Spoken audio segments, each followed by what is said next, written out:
All right, today we took another, well, not another. It's been a really crazy week actually.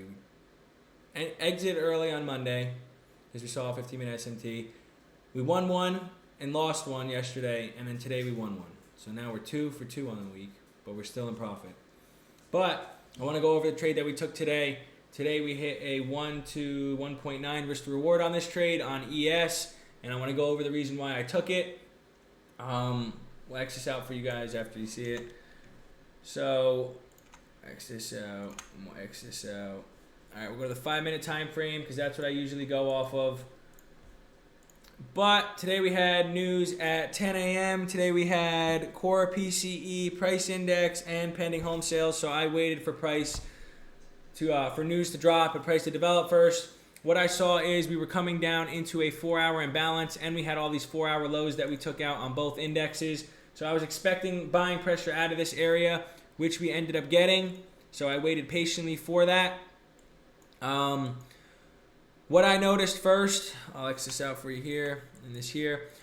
We ended up breaking structure on the 5-minute time frame on both indexes. So I decided to look for bullish confluences to continue to the upside to at least this 15-minute imbalance above, this bearish imbalance.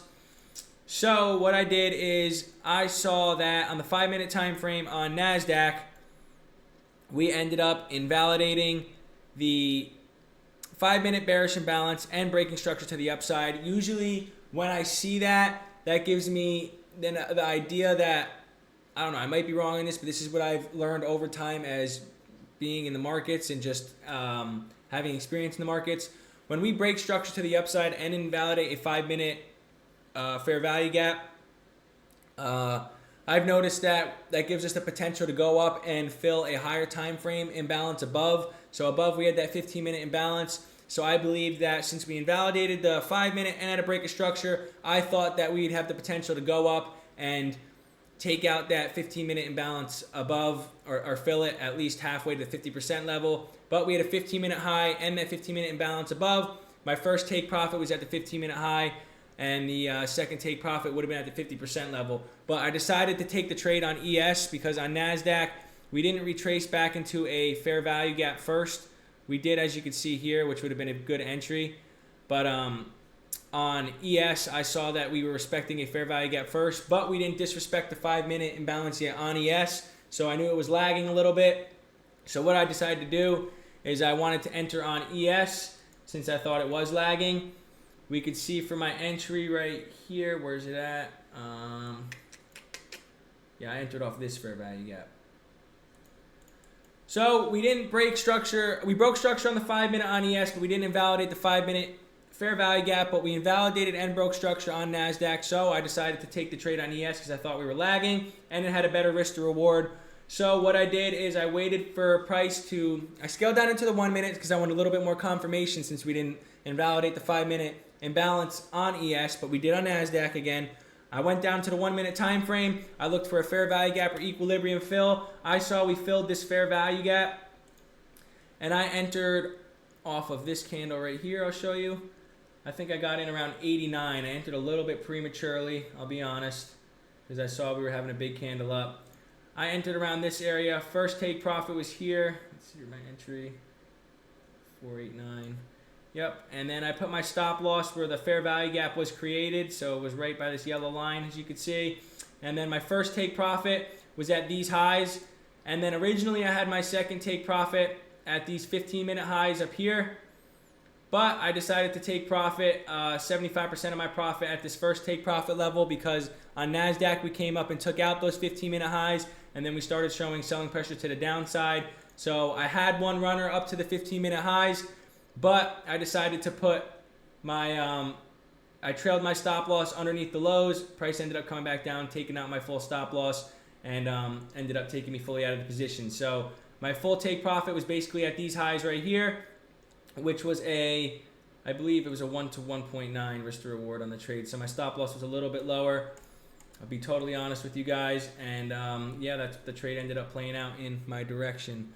But it still ended up coming back up and almost taking out these 15-minute highs. It ended up coming into the 15-minute imbalance, which was another take profit for me. I had a take profit here and at the 15-minute highs, but the way the week's been, I had my first TP here. I trailed my stop loss up, and then it ended up taking out my trail stop loss, which I'm totally fine with. We still made a good amount of money today. We hit a 1 to 1.9 risk to reward. We're in profit on the week. Even though we had 2 losses, we had 2 wins. But regardless, I think it was a solid trade.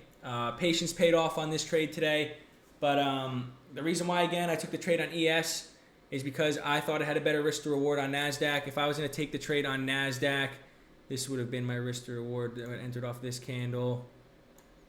And then stops below this low. Yeah, so on NASDAQ, it would have been a 1 to 1.4. On ES, we hit a 1 to 1.9.